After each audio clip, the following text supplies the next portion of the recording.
Good evening, friends. For those who do not already know, I am pleased to announce that our fees have been paid, our paperwork has been filed, and we are now on the ballot. Thank you, all of you, who have donated to the campaign. This is the single greatest expense we have faced, and your support is greatly appreciated. I also owe great thanks to my family and to my friends who have lessened the burdens of this campaign with their support. Also on the ballot is Paul Stanton, whose campaign team has adopted the strategy of trying to win by avoiding his primary opponent at all costs. Our campaign team has called him out multiple times, publicly.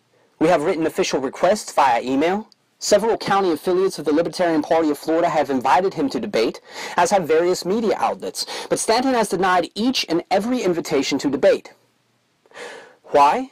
His stated reason is that he does not want to legitimize me as a candidate, as though a man without any business experience, without an education, without children, without ideas, without a basic knowledge of government or the law, without wit or a brain or a spine, had the stature to provide any measure of legitimacy to a man with all these things he lacks.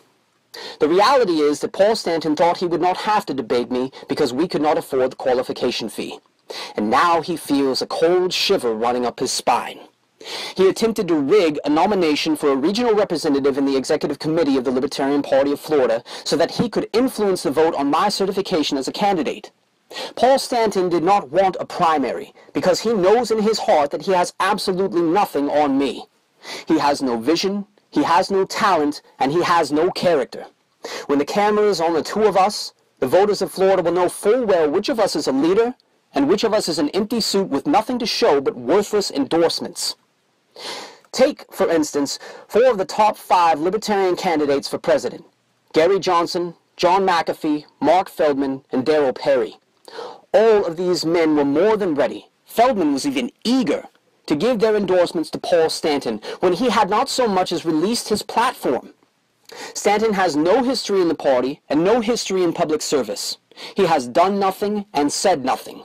He only registered to vote 8 months ago, and he announced his candidacy for one of the most powerful positions in the world 6 months before the general election without so much as a shred of information on himself or his positions being released to the public, and yet these 4 out of the 5 top presidential candidates endorsed him.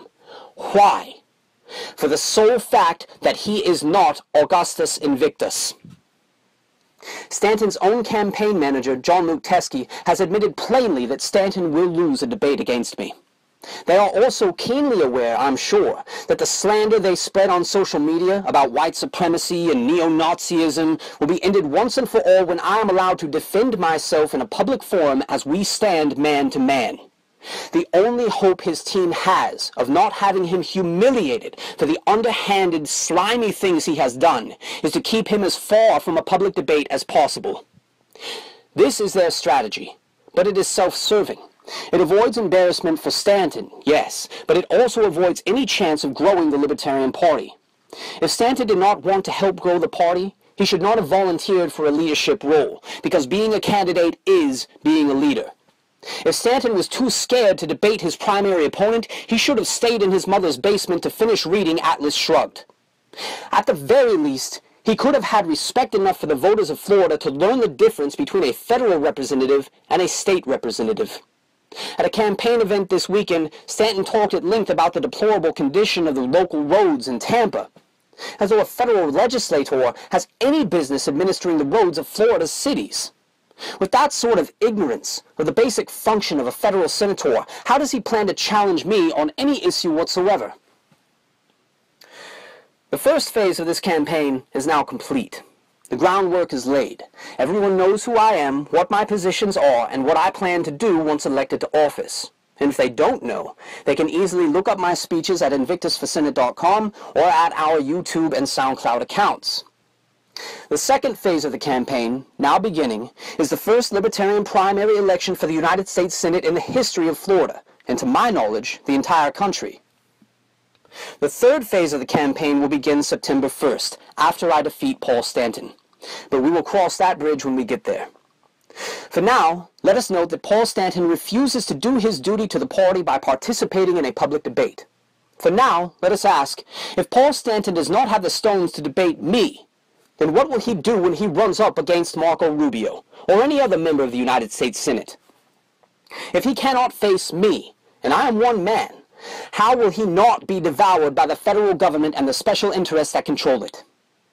Until he summons the courage to appear at a debate, my friends, that is all that really needs to be said about Paul Stanton.